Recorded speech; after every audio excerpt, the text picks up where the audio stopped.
Annuncio vobis gaudium magnum. Habemus Papam.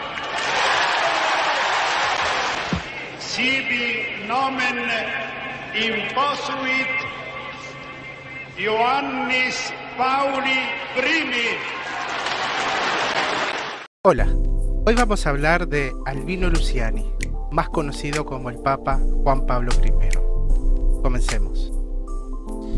Albino Luciani nació el 17 de octubre de 1912 en la ciudad de Forno di Canale, Belluno. Fue el Papa de la Iglesia Católica cuyo pontificado fue uno de los más breves de la historia, a causa de su inesperado fallecimiento, accedido el 28 de septiembre de 1978, apenas un mes después de su elección. Fue el Papa 263 de la Iglesia Católica y el soberano de la Ciudad del Vaticano desde el 26 de agosto de 1978 hasta su muerte ocurrida 33 días después. Su pontificado fue uno de los más breves de la historia, dando lugar al más reciente año de los tres papas. Fue el primer papa nacido en el siglo XX y el último en morir en dicho siglo. Asimismo, es el último pontífice italiano hasta la fecha, y el último de una larga sucesión interrumpida de papas italianos a lo largo de más de 4 siglos, iniciada por Clemente VIII en 1524. Hijo de un fabricante de vidrio, quedó huérfano de madre a los 10 años de edad. El padre, Giovanni Luciani, contrajo segundas nupcias con una mujer muy devota que sería determinante en la vocación religiosa del niño. Fue el mayor de 4 hermanos del matrimonio Luciani. Los otros hermanos fueron Eduardo, Antonia y Federico, que falleció a corta edad. La familia Luciani, de origen humilde, pasó penurias durante la Primera Guerra Mundial. Cuando tenía 6 años recibió el sacramento de la confirmación en manos del obispo Giosuè Catarozzi. A los 10 años su madre murió y su padre contrajo segundas nupcias con una mujer de gran devoción. Fue entonces cuando nació su vocación sacerdotal. Según él declaró, gracias a la predicación de un fraile capuchino. En toda esta semana, los periodistas han hablado de la pobreza de mi infancia. Pero ninguno podría llegar a sospechar jamás el hambre que yo he conocido. Formado en el Seminario Menor de Feltre y en el Seminario Gregoriano de Belluno, Albino Luciani fue ordenado sacerdote en 1935, pasando ese mismo año en Roma, en cuya Universidad Gregoriana estudió filosofía y se doctoró en teología. Vida sacerdotal. En 1923 ingresó en el Seminario Menor de la localidad de Feltre. El novicio Luciani se fagocitó todos los libros del seminario, aunque más importante todavía era la capacidad que tenía para recordar absolutamente todo lo que leía. En los veranos el joven seminarista regresaba a su hogar y se dedicaba a trabajar en el campo. En 1928 marchó al Seminario Gregoriano de Belluno, donde fue ordenado subdiácono en 1934, diácono en febrero de 1935 y finalmente presbítero el 7 de julio del mismo año en la iglesia de San Pedro de Belluno. 2 días después fue nombrado cura capellán de su ciudad natal. Meses más tarde fue transferido como profesor de religión en el Instituto Técnico de Mineros de Agordo. En 1937 fue nombrado vicerrector del Seminario Gregoriano de Belluno, cargo que ocupó hasta 1947. Entre otras materias, dio clases de teología dogmática y moral, derecho canónico y arte religioso. En 1941 Luciani comenzó a estudiar para obtener un doctorado en teología negativa por la Pontificia Universidad Gregoriana, que requería un año de estancia en Roma. Sin embargo, sus superiores en el seminario querían que continuase dando clases durante sus estudios, lo que consiguió mediante una dispensa concedida por Pío XII el 27 de marzo de 1941. Su tesis, El origen del alma humana según Antonio Rosmini, se oponía frontalmente a la teología de Rosmini y le proporcionó su doctorado magna cum laude. Tenía la virtud, lo que se ve reflejado en su tesis, de explicar una forma simple los conceptos más complicados. Es en estos años donde Luciani empieza a interesarse por los escritos de Rosmini. En 1947 fue nombrado vicario general de la diócesis de Belluno por el obispo Girolamo Bortignone. 2 años más tarde, en 1949, fue nombrado director de la oficina de catequesis de la diócesis. El 15 de diciembre de 1958 fue nombrado obispo de la diócesis de Vittorio Veneto por Juan XXIII y consagrado como tal en la Basílica de San Pedro por el mismo Papa el 27 de diciembre de ese mismo año. Tomó posesión de la diócesis de Vittorio Veneto el 11 de enero de 1959. Durante 11 años ejerció su ministerio en esta diócesis, realizando su primera visita pastoral el 17 de junio de 1959. Se tomó su papel de obispo muy en serio. Los sacerdotes de su diócesis no necesitaban pedir cita previa, pues sacerdote que llegaba, sacerdote que era recibido. Dijo un sacerdote de la época del obispo Luciani que era como si estuviéramos con nuestro propio papa personal. En la mesa de Luciani siempre había 2 o 3 sacerdotes. Era un hombre que no podía dejar de darse, pues solía visitar a los enfermos y a las personas con discapacidad en los hospitales y vivía en un estado de sobresalto, ya que nunca se sabía si el obispo se presentaba. Se subía a su bicicleta, se acercaba a los hospitales y recorría las salas. También visitaba a los curas de las montañas para tratar los problemas específicos de su localidad. Estoy pensando en estos días que conmigo el Señor actúa un viejo sistema suyo. Toma a los pequeños del fango de la calle y los pone en alto. Toma a la gente de los campos, de las redes del mar, del lago, y hace de ellos apóstoles. Es su viejo sistema.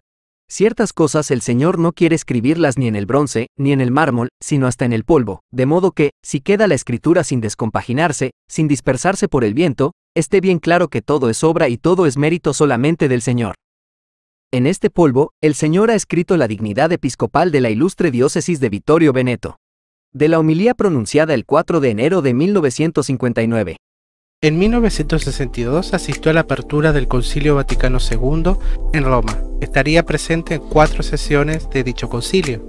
Para los que no saben, el Concilio Vaticano II fue el 21º concilio ecuménico de la Iglesia Católica, que tenía por objeto principal la relación entre la Iglesia y el mundo moderno. Fue convocado por el Papa Juan XXIII, quien lo anunció el 25 de enero de 1959. Cardenal y Patriarca de Venecia. El 15 de diciembre de 1969, Pablo VI lo nombró Patriarca de Venecia, sucedido por Giovanni Urbani.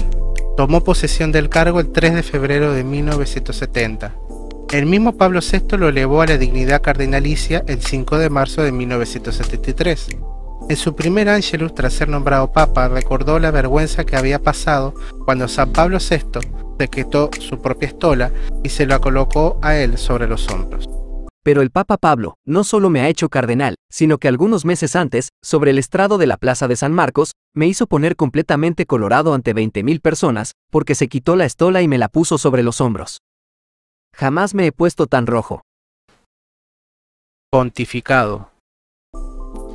Luciani fue elegido en la 4ª votación del cónclave de agosto de 1978, un cónclave inusualmente breve, el segundo más corto del siglo XX tras el de 1939.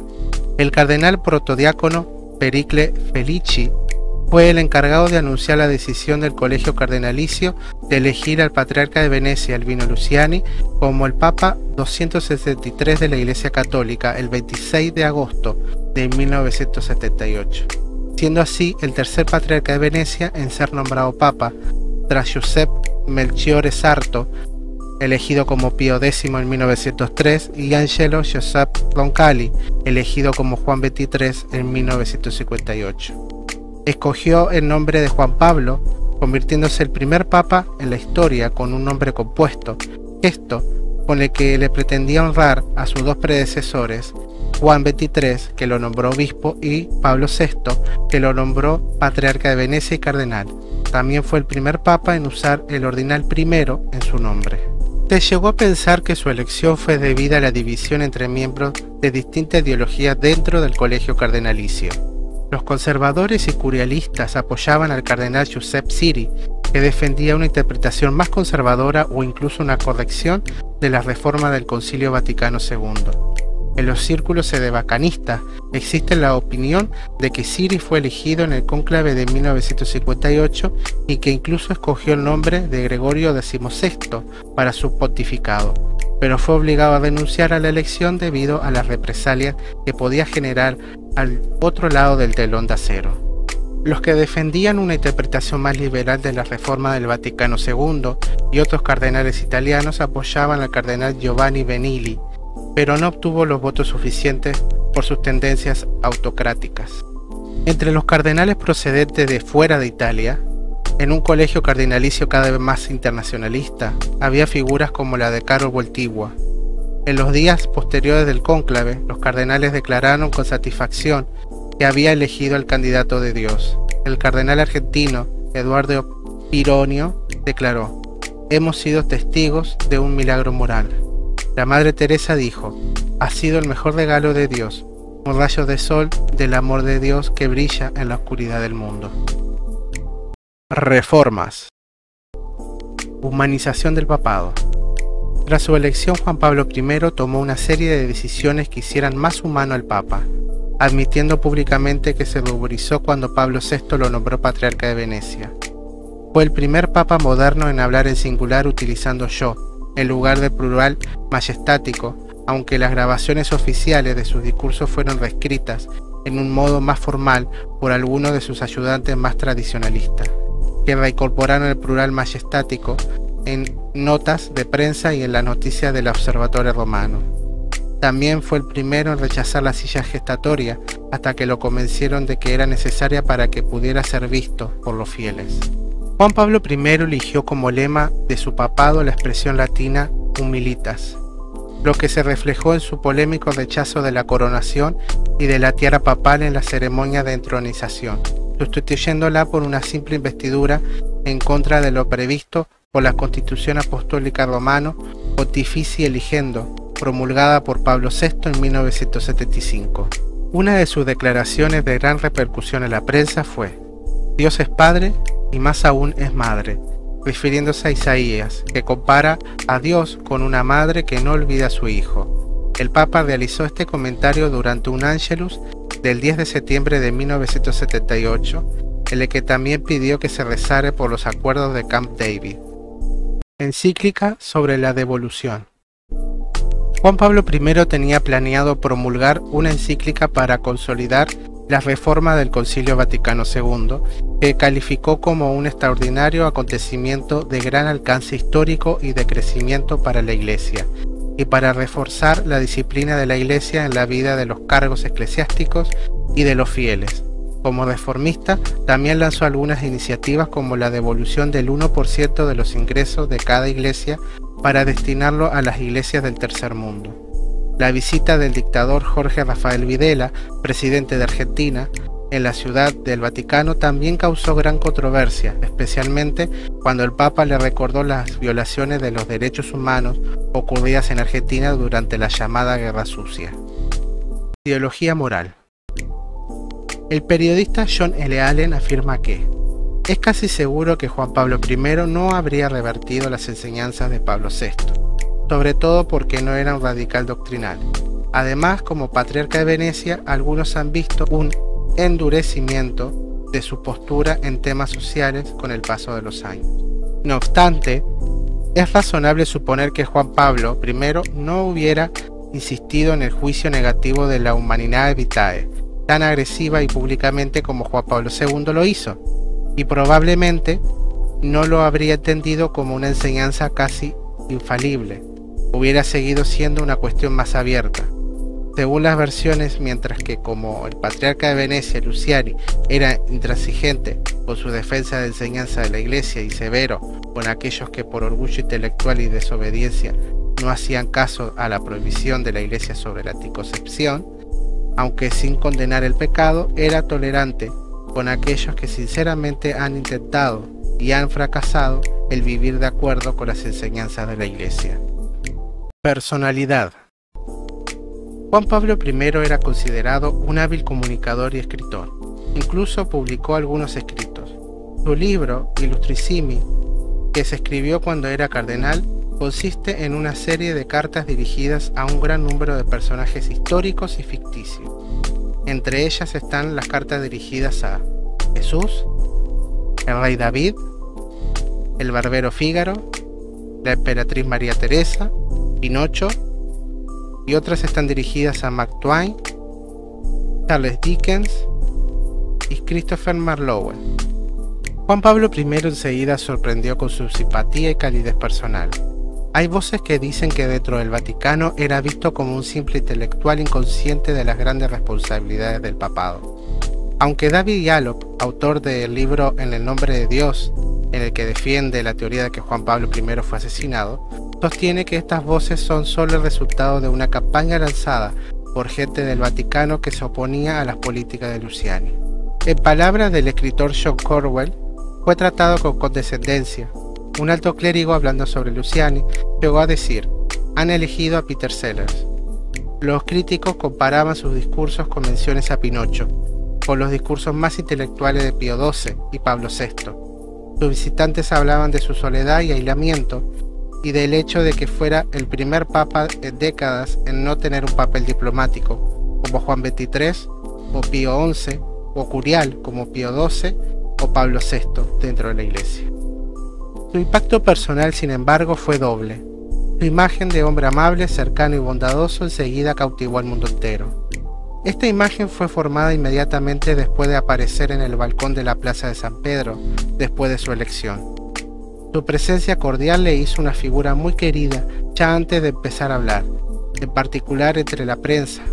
También era un hábil orador. Mientras Pablo VI hablaba como si estuviese exponiendo una tesis doctoral, Juan Pablo I producía amabilidad, cercanía e incluso risas. Según sus ayudantes, no era el ingenuo idealista que sus críticos hicieron ver. Según el cardenal Josep Caprio, Juan Pablo I aceptó su cargo y se dispuso a ejercerlo con confianza. Juan Pablo I fue el primer papa que admitió que la perspectiva del papado le había intimidado tanto que otros cardenales tuvieron que animarle a aceptar. Rechazó la milenaria tradición de la coronación papal y también la tiara. En su lugar optó por una simple misa de inauguración. En su notable Angelus del 27 de agosto de 1978, el primer día completo de su pontificado, impresionó al mundo con su simpatía natural. Muerte. El ambiente de optimismo y cercanía establecido por Juan Pablo I nunca llegaría a avanzar por la brevedad de su pontificado. Fue encontrado muerto en su cama poco antes del amanecer el 29 de septiembre de 1978, 33 días después de su elección. Según las fuentes oficiales, el Papa de 65 años murió de un infarto. Se ha dicho que el Vaticano ocultó algunos aspectos sobre el descubrimiento del cadáver. Como es costumbre, tras la muerte del Papa no se realizó autopsia. Aunque esto, junto con las declaraciones contradictorias realizadas tras la muerte del Papa, han dado lugar a una serie de teorías de conspiración en torno a ella. Estas declaraciones se refieren a quién encontró el cadáver y dónde, a qué hora y qué papeles tenía en la mano. La Santa Sede todavía no ha investigado estos aspectos. El Papa reposa en las grutas de Vaticanas desde el 4 de octubre de 1978. Legado. Juan Pablo I fue el primer papa en suprimir la coronación papal y también el primero en elegir un nombre compuesto, Juan Pablo. Su sucesor, el cardenal Karol Wojtyła, escogió el mismo nombre en su honor. Este fue el video de hoy. Si te gusta, comparte, suscríbete y dale me gusta. ¿Te gustaría que hable sobre la conspiración de la muerte de Juan Pablo I? Comenta.